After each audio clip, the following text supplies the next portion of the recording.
వాళ్ళకి DCM land మేమే పెడుతున్నాం, ప్యాకింగ్ సహకరిస్తున్నాం, తీసుకెళ్లి పెడుతున్నాం. ఇట్లాగా రెడీగా ఉన్నటువంటి ఇళ్లలో తీసుకుని పెట్టి 25 లక్షల రూపాయలు 30 లక్షల రూపాయలు ఇల్లు వాళ్ళకి ఇస్తున్నాం కాబట్టి సంతోషంగా వెళ్తున్నారు. ఎస్, ప్రతి దగ్గర కూడా ఇబ్బంది ఉంటుంది. పునరావాసం కల్పించడం అనేది మనమే, ఉదాహరణకు ఒక ఇంటి నుంచి వెళ్ళేదానికి ఏంటి ఇంత మంచి ఇల్లు ఉంది వదిలేసి వెళ్ళిపోతాను అనుకుంటాం అధికారులు. తప్పనిసరిగా బాధ ఉంటుంది. ఆ బాధని కొంత వాళ్ళు తీసేందుకు ప్రయత్నిస్తున్నాం. దీనికి మీ సహకారం కూడా కోరుతున్నాం. నేను లోకల్గా ప్రజాప్రతినిధులతో కూడా మాట్లాడి వారి సహకారం కోరడం జరిగింది. తప్పనిసరిగా వీళ్ళకి ఎవరిని కూడా మరీ గంటపాదం చెప్తున్నాను, హైదరాబాద్ వస్తుంది కొట్టేస్తుంది, please it will not happen. అంటే మీరు ఒకసారి ఆలోచించాలి, హైదరాబాదు నగరము రాష్ట్రానికి నడుబొడ్డులు ఉంటుంది, మన రాష్ట్రం దేశానికి ఆల్మోస్ట్ నడుబొడ్డులు ఉంటుంది. Do you think it is possible for us to do that kind of a thing, demolish violently and take over the houses? అధికారులు కానీ ప్రభుత్వం కానీ ఒక చట్టరీత్యా లోపలి పనిచేస్తున్న వాళ్ళు చట్టరీత్యా జరగాల్సిన ప్రతి ఉపకారం వాళ్ళకి జరగడమే కాకుండా చట్టంలో పెట్టినటువంటి కూడా ఆలోచించడానికి ముఖ్యమంత్రి గారు ఆలోచిస్తున్నారు. తప్పనిసరిగా వాళ్ళందరినీ కూడా కన్నుబిడ్డలకు చూసుకుని తీసుకువచ్చి చేస్తున్నాను. అందుకని ఈరోజు పెద్ద పెద్ద వాళ్ళతో నిన్న శాంతా సిన్హా గారు వస్తామని చెప్పారు, ఎంఈ ఫౌండేషన్ వాళ్ళు రాలేకపోయారు. అటువంటి పెద్దవాళ్ళని కూడా మనం సహకారం తీసుకొని వాళ్ళ భయాలు లేకుండా చేసి తప్పనిసరిగా పంపిస్తున్నాం. ఎస్, చిన్న చిన్న పొరపాట్లు జరగచ్చు. ఒక ఎంఆర్ఓనో లేకపోతే కింద తహసీల్దారు పొరపాటు నాకు మాట అనొచ్చు. వాళ్ళకి 1 full day ట్రైనింగ్ ఇవ్వడం జరిగింది, 3 కలెక్టర్లు కూడా. దాదాపు ఈ ప్లాన్ అంతా కూడాను పైన సర్వే చేసినంతా కూడా దాదాపు 2 నెలల క్రితం చేశాం. ఇవంతా స్టడీ చేస్తున్నాం.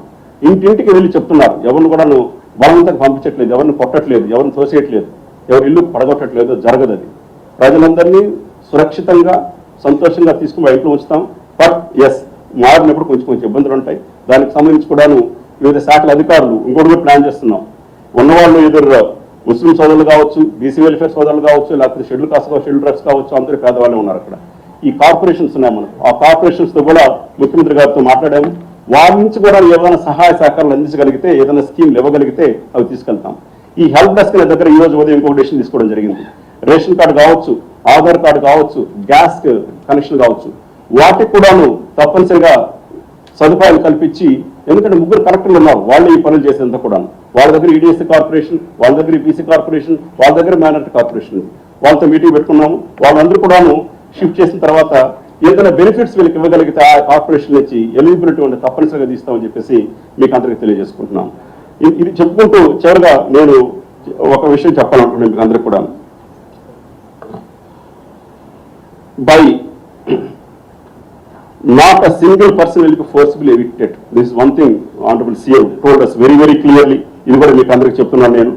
తర్వాత బఫర్ జోన్కి సంబంధించి కొందరు మన మీడియా సోదరులు ఫోన్ చేసి ఎందుకు సార్ బఫర్ జోన్ చేయట్లేదు ముందు అంటున్నారు. వీళ్ళ దగ్గర బాధ ఉంది, వాళ్ళందరూ డబుల్ బెడ్రూమ్స్ పెట్టుకున్నారు, డబుల్ బెడ్రూమ్లు వచ్చాయి.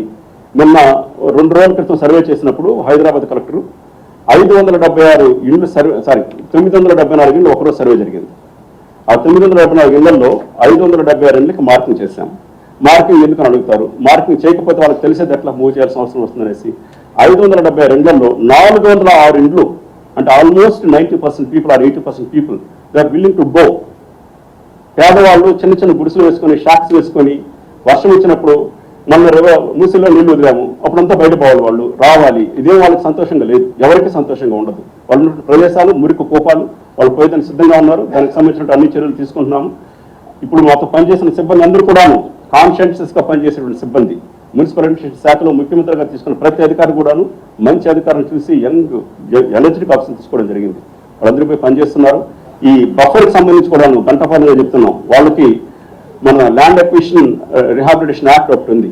ఆ యాక్ట్ కింద మీకు పట్టా భూమి ఉంటే ఆ పట్టా భూమికి డబుల్ ఖర్చు ఇవ్వాలి, డబుల్ మనం కట్టాలి, పద్దు కట్టాలి దానికి ల్యాండ్ అక్విజిషన్ యాక్ట్ ప్రకారం, మార్కెట్ వాల్యూ ప్రకారం.